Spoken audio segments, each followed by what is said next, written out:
All right, welcome my fellow advanced geometry nerds.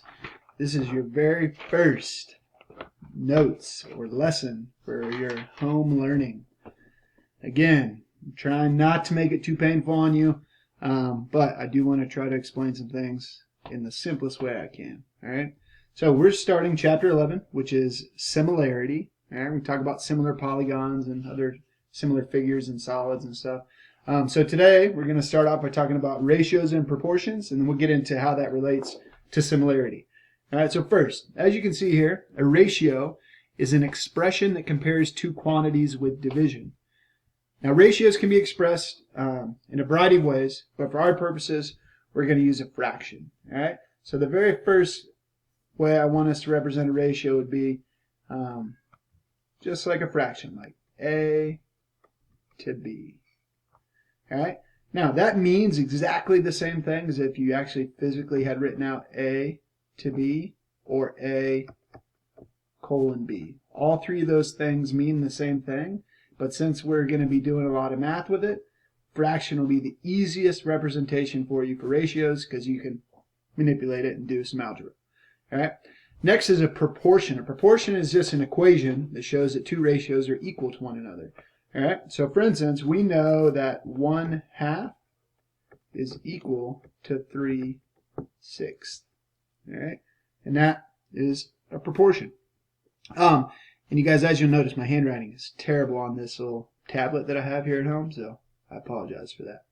All right, so let's talk about how we solve for unknowns in a proportion now. All right, so you guys probably remember back from Algebra 1 that when you're solving a proportion, the way you do that is you use cross multiplication.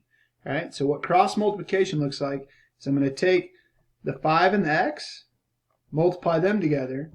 I'm going to take the 4 and the 7, multiply them together, and then I'll set those expressions equal to one another. So that gives me that 28, that's my 4 times 7 is 28, is equal to 5 times x. Then I'll divide both sides by 5. And that one is really easy. X is just equal to 28/5. All right, now I know that you all are bugging out and you hate fractions. You want to write 5.6, but let's just leave it at that, as that for now. Okay? All right. Next, this one. So this one's a little bit harder because when you cross multiply, you'll notice you're going to multiply the 3 by 2x plus 4, and you're going to multiply the 4 by x plus 5. And when you're doing that multiplication, it's really important that you take anything that's a binomial or a trinomial, has more than one term, and you're going to want to use parentheses so that you distribute. So you're going to do 3 times 2x plus 4 and set that equal to 4 times x plus 5. And then we're going to distribute. All right, so 3 times 2x is 6x. And 3 times 4 is 12. And over here, 4 times x is 4x. And 4 times 5 is 20. And again, I'm sorry about my bad handwriting. All right, now we're going to get x by itself. You guys know how to do this. We'll subtract 4x from both sides. We'll subtract 12 from both sides. And we're left with 2x is equal to 8. Divide both sides by 2. X is 4. Just like with any equation, you guys, if you want to confirm that you got the right answer, you could plug x back into the original and make sure it works.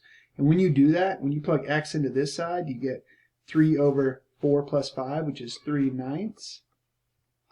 And on the right side, when you plug in 4 for x, you get 2 times 4 is 8 plus 4 is 12, and 4/12. And both of those are a third. So, boom, 4 was the correct answer. All right. Now, over here, we're going to do the same thing. We're going to cross multiply. All right. But you notice this time it's even harder because in this diagonal here, 3 times 4, 12, no problem. But look at this one. We got to do x plus 1 times x plus 5. So, in order to multiply those two binomials together, we got to use FOIL, which I know sucks, but that's where we're at. So, we got x plus 1 times x plus 5. Is equal to 3 times 4, which is 12. Then, to FOIL, x times x is x squared.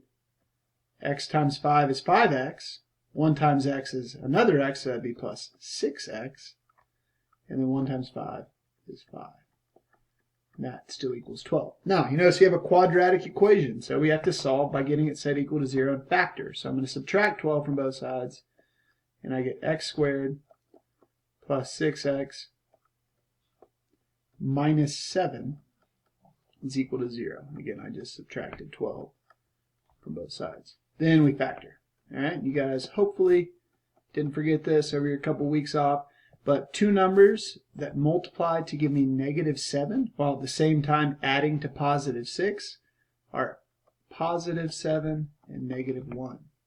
And now that we have it factored, when you set each one of these factors equal to 0, you get your solutions. X would be negative 7 or x would be 1. And again, you could plug both of those in and make sure they work. They both do in this case. But the other thing to consider is I know sometimes we plug in and make sure both answers are working. And we typically do that with geometry problems when x is, represents a side length or something like that. In this case, it's just an algebra problem. There's no side lengths, so negative values are acceptable. All right, so there we go. We talked about ratios, we talked about proportions, and now how it applies to similar polygons.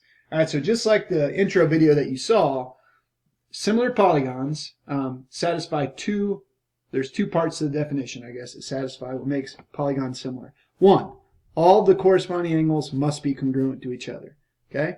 So if there's an 80-degree angle in one polygon, there's got to be an 80-degree angle in its similar polygon. All right, also, the corresponding side lengths are proportional. And remember, what that means is in the same ratio. So when you divide a side by its corresponding side, you'll always get the exact same ratio, no matter which paired corresponding side you're using. One other thing to point out real quick is this little symbol, like the top of the congruency symbol, means similar. It's a little shortcut we'll use for similar when we're writing similarity statements, as you see down here, or if instead of using the word similar, sometimes I'll just use that little symbol. All right? So, again, definition. You got corresponding angles are congruent, and corresponding side lengths are proportional, which means in the same ratio. Now, a couple things to note. A similarity statement. We did congruency statements all the time. If you remember back in, I forget, was that chapter 4? We're like, triangle ABC is congruent to triangle QRS.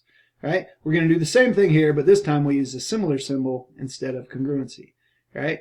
And it's also important to understand that when you write that similarity statement, it's written in such a careful way that all the corresponding vertices are located in the same place. So you can tell just by looking which angles correspond and therefore will be congruent, which sides correspond and therefore make them proportional. So you'll see down here in this example, it's given to me that quadrilateral ABCD is similar to quadrilateral EFGH.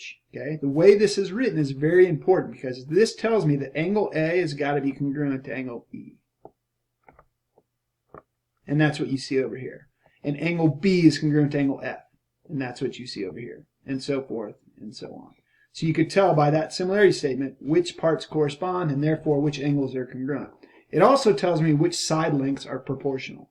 Now, one thing that I do, there's not really something in the book for this, but whenever I'm given a similarity statement and I want to visualize which sides correspond, I don't use congruency marks because they're not congruent. I use dots. So maybe I'm going to put one dot on AB, and then over here, the side that corresponds to AB would be EF. So I put one dot on that. Side BC, I'll put two dots. And then the side that corresponds to it over here would be FG. I'll put two dots on FG. And then I can just see visually which sides, remember, aren't congruent, but correspond.